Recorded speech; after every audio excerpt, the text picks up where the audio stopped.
zairas tasty ഫുഡ്സിലേക്ക് എല്ലാവർക്കും സ്വാഗതം. ഞാൻ ഇന്നൊരു മുട്ടക്കറിയുടെ റെസിപ്പിയാണ് ചെയ്യുന്നത്. അപ്പോൾ നമുക്ക് വീഡിയോയിലേക്ക് പോകാം.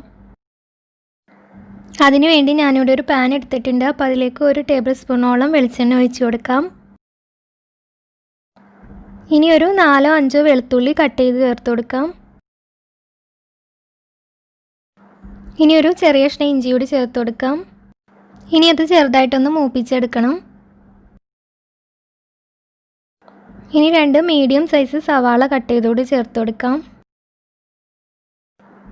2 പച്ചമുളക് കൂടി ചേർത്ത് കൊടുക്കാം.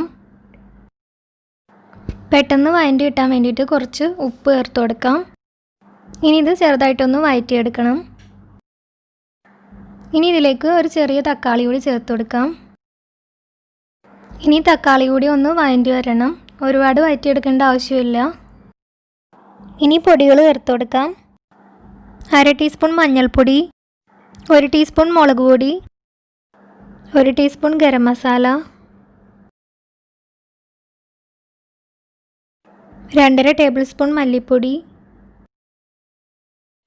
ഇനി അത് നന്നായിട്ടൊന്ന് മിക്സ് ചെയ്തെടുക്കണം. മസാലയുടെ ഒരു പച്ചക്കുത്ത് മാറണ വരെ അതൊന്ന് വഴറ്റിയെടുക്കുക. എന്നിട്ട് ഗ്യാസ് ഓഫ് ചെയ്തതിന് ശേഷം മസാല തണുത്ത് കഴിയുമ്പോൾ അതൊരു മിക്സിയുടെ ജാറിലിട്ട് ഒരു പേസ്റ്റ് രൂപത്തിൽ ഒന്ന് അരച്ചെടുക്കാം, കുറച്ച് വെള്ളം ചേർത്തിട്ട്. ഇപ്പം ഞാൻ ആ മസാല ഒരു പേസ്റ്റാക്കി അരച്ചെടുത്തിട്ടുണ്ട്. ഇനി നമുക്ക് എങ്ങനെയാണ് റെഡിയാക്കാൻ നോക്കാം. അതിനു വേണ്ടി ഒരു പാൻ എടുത്തിട്ടുണ്ട്. അപ്പോൾ അതിലേക്ക് വെളിച്ചെണ്ണ ഒഴിച്ച് കൊടുക്കാം. ഇനി അതിലേക്ക് കുറച്ച് കറിവേപ്പിലയും കുറച്ച് വറ്റൽമുളക് കൂടി ഇട്ട് അതൊന്ന് മൂപ്പിച്ചെടുക്കാം.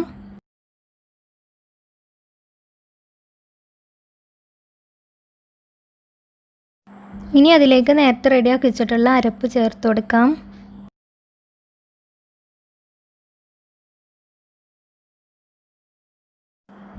ഇനി അതൊരു മിനിറ്റ് ഒന്ന് വഴറ്റിയെടുക്കണം.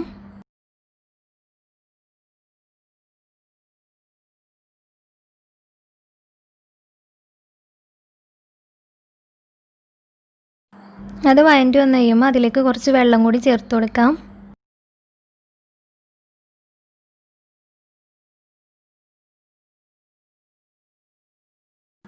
ഇനി അതൊന്ന് തിളച്ച് വരുന്ന സമയത്ത് അതിലേക്ക് കുറച്ച് തേങ്ങാപ്പാൽ ചേർത്ത് കൊടുക്കാം.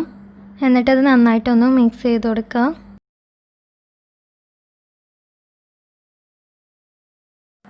ഈ സമയത്ത് ഗ്രേവിക്ക് ഉപ്പ് കുറവുണ്ടെങ്കിൽ ഉപ്പും കൂടി ചേർത്ത് കൊടുക്കാം.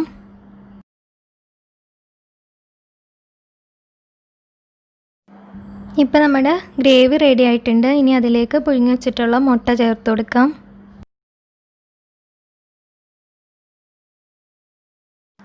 മുട്ടയിലേക്ക് മസാലയൊക്കെ നന്നായിട്ട് പിടിക്കാൻ വേണ്ടിയിട്ട് മുട്ട ഒന്ന് വരഞ്ഞിട്ട് ചേർക്കുകയെന്നുണ്ടെങ്കിൽ കുറച്ചുകൂടി നന്നായിരിക്കും.